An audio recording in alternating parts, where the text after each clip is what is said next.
Hello friends, I am HK. You are watching exposure HK YouTube channel. আগামী কয়েকদিন বেশ কিছু জেলায় প্রচণ্ড পরিমাণে বৃষ্টিপাত হতে পারে, তার সঙ্গে বজ্রবিদ্যুৎ তো আছেই এবং তার সঙ্গে বলা হচ্ছে যে কালবৈশাখী ঝড়, প্রচণ্ড গতিবেগে কালবৈশাখী ঝড় বইতে পারে। শুধু তাই নয়, বেশ কিছু জেলায় তাপমাত্রা প্রচণ্ড পরিমাণে বেশি থাকতে পারে এবং তার সঙ্গে তাপ প্রবাহ অর্থাৎ গরম হাওয়া বইতে পারে। তো কোন কোন জেলায় বৃষ্টিপাত হওয়ার সম্ভাবনা রয়েছে এবং কালবৈশাখী ঝড় হতে পারে এবং তার সঙ্গে কোন কোন জেলায় তাপপ্রবাহ থাকতে পারে এবং তাপমাত্রা কেমন থাকবে, বিস্তারিত আপডেট কিন্তু চলে এসেছে আলিপুর আবহাওয়া দপ্তরের তরফ থেকে। তো আমরা দেখে নেব লেটেস্ট আপডেট। তার আগে বন্ধুরা, আপনি কোন জেলা থেকে ভিডিওটি দেখছেন অবশ্যই কমেন্ট সেকশনে কমেন্ট করে জানাবেন। তার আগে বলি বন্ধুরা, আপনারা যারা আমাদের চ্যানেলের সঙ্গে যুক্ত আছেন তারা জানেনই এই চ্যানেলের প্রত্যেকটা ভিডিও আপনাদের দরকারি। তাই এখনও যদি কেউ সাবস্ক্রাইব করে না থাকেন তবে অবশ্যই চ্যানেলটাকে সাবস্ক্রাইব করে পাশে থাকুন আপনার সমস্ত দরকারি ভিডিও পেতে। সাথে বেল আইকনটিতে প্রেস করে অল সিলেক্ট করে রাখুন লেটেস্ট আপডেট সবার আগে পাওয়ার জন্য। তো বন্ধুরা, আমরা আলিপুর আবহাওয়া দপ্তরের তরফ থেকে লেটেস্ট যে বুলেটিন প্রকাশ করা হয়েছে আবহাওয়া নিয়ে, সেটা আমরা দেখে নেব। আপনারা অন স্ক্রিনে দেখতে পাচ্ছেন, এটা 5/4/2024 তারিখেই প্রকাশ করা হয়েছে। তো দেখতে পাচ্ছেন 5 তারিখের যে আবহাওয়ার সতর্কতা রয়েছে, বলা হচ্ছে দার্জিলিং, কালিম্পং, জলপাইগুড়ি, আলিপুরদুয়ার, কোচবিহার এবং উত্তর দিনাজপুর, উত্তরবঙ্গের এই সমস্ত জেলাগুলিতে কিন্তু বজ্রবিদ্যুৎ সহ বৃষ্টিপাত হতে পারে এবং তার সঙ্গে বলা হচ্ছে 40 থেকে 50 কিলোমিটার ঘন্টার বেগে কিন্তু ঝড় বইতে পারে। তবে বাকি যে জেলাগুলি রয়েছে, বাকি জেলাগুলিতে কিন্তু বৃষ্টিপাতের কোনো সম্ভাবনা নেই আপাততভাবে। তবে সমস্ত জেলাগুলিতে কিন্তু তাপমাত্রা প্রচণ্ড পরিমাণে বেশি থাকবে।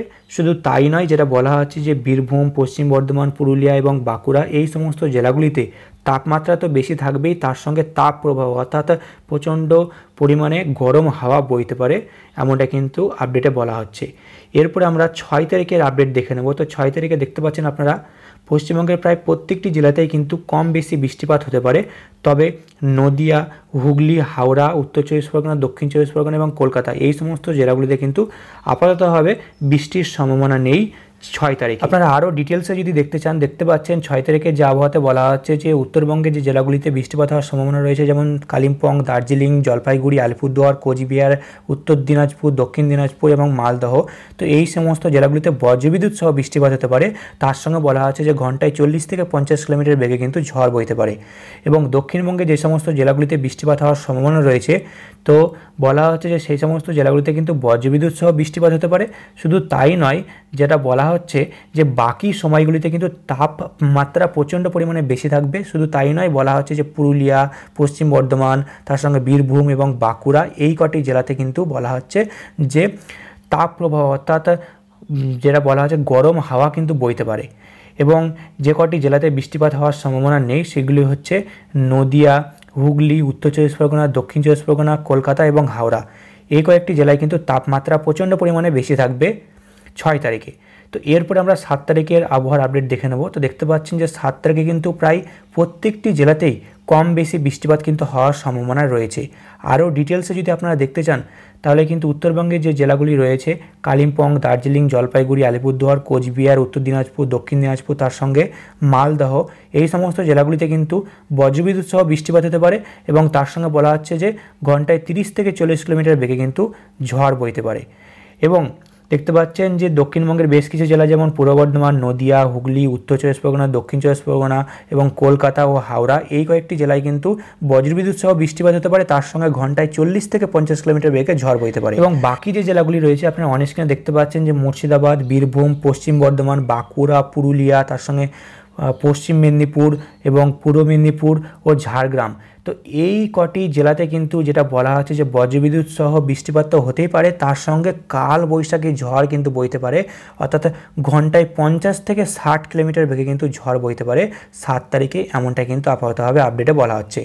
তো এরপরে আমরা 8 তারিখের আপডেট দেখে নেব। দেখতে পাচ্ছেন যে 8 তারিখেও কিন্তু প্রায় প্রত্যেকটি জেলাতেই কিন্তু কম বেশি বৃষ্টিপাত হওয়ার সম্ভাবনা রয়েছে। আরও ডিটেলসে যদি আপনারা দেখতে চান, দেখতে পাচ্ছেন যে প্রায় প্রত্যেকটি জেলাতেই কিন্তু বজ্রবিদ্যুৎ সহ বৃষ্টিপাত হতে পারে, তার সঙ্গে যেটা বলা হচ্ছে যে ঘন্টায় 30 থেকে 40 কিলোমিটার কিন্তু ঝোড়ো হাওয়া বইতে পারে। তো এরপরে 9 তারিখের আপডেট যদি আপনারা দেখতে চান, তো দেখতে পাচ্ছেন যে প্রায় প্রত্যেকটি জেলাতে কিন্তু কম বেশি বৃষ্টিপাত হতে পারে।